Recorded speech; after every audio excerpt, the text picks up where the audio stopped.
Now let's see how do we perform dequeue operation on a queue.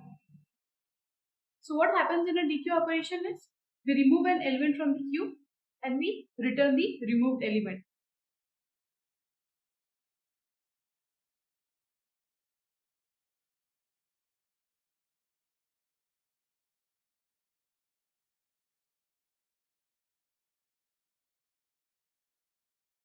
Okay. Now let's see, I have this queue and I want to remove an element or I want to perform this dequeue operation. And we know this that the dequeue operation will happen always at the front. So whatever element is there at the front gets removed and the queue gets updated.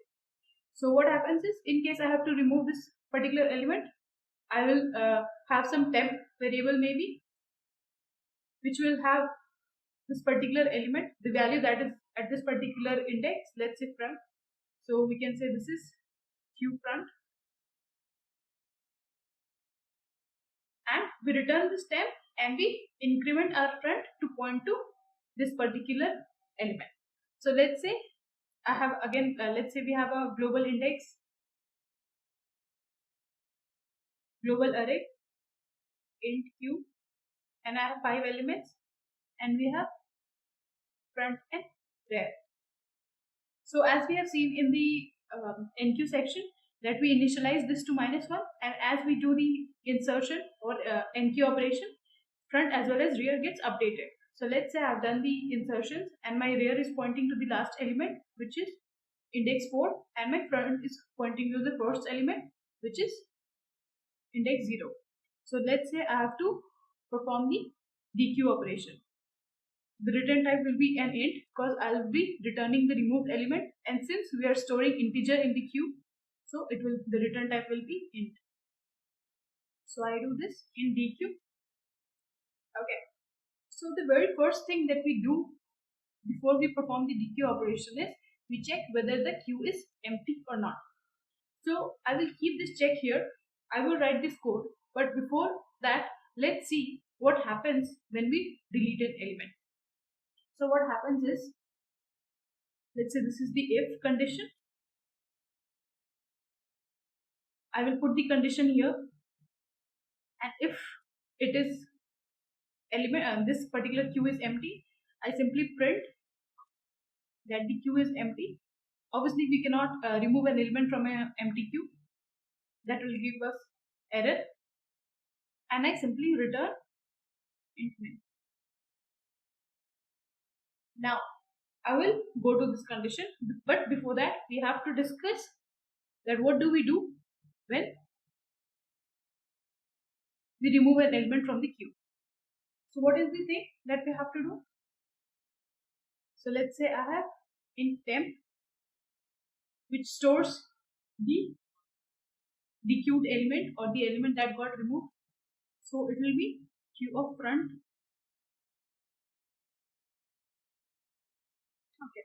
Now it may happen that we have only one element in the queue and we are removing that one element. So let's see what happens when we have only one element in the queue. So let's say this is front and I have to remove 2, 4, 5, 6. So we will have only one element only after we have removed these 4 elements. Or it may happen that we have inserted only one element. So there could be two situations, that we have removed the elements, or it may happen that I have inserted only one element, which is 2. So what happens is, when we have inserted only one element, so initially both our front as well as rear points to this first element, in case we have inserted the first element in the queue. So both will point to the first element and both will be 0. Now let's say in this case our rear is 4 and we start dequeuing it. So what happens is, after I remove this element, my front will start pointing to here. Now my front will be 1. And after I have dequeued this particular element, my front will start pointing to here, which is 2. After I have removed this, now my front points here and it becomes 3. And after I have removed 6, my front comes up here and my rear as well as front becomes 4. So as you can see that in case we have only one element, whenever we have only one element in the queue, always front will be equal to rear. They both will be pointing to the same element, which is the last remaining element in the queue, or which is the only element in the queue.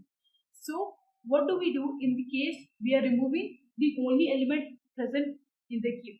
So in case we have front is equal to rear, we initialize both front as well as rear equal to -1, as we did in the case when we were initializing our queue before insertion. So front and rear both -1 indicates that we don't have any element in the queue. In case we have more than one element and front is not equal to rear, we simply increment our front to front equal to front plus 1 mod n,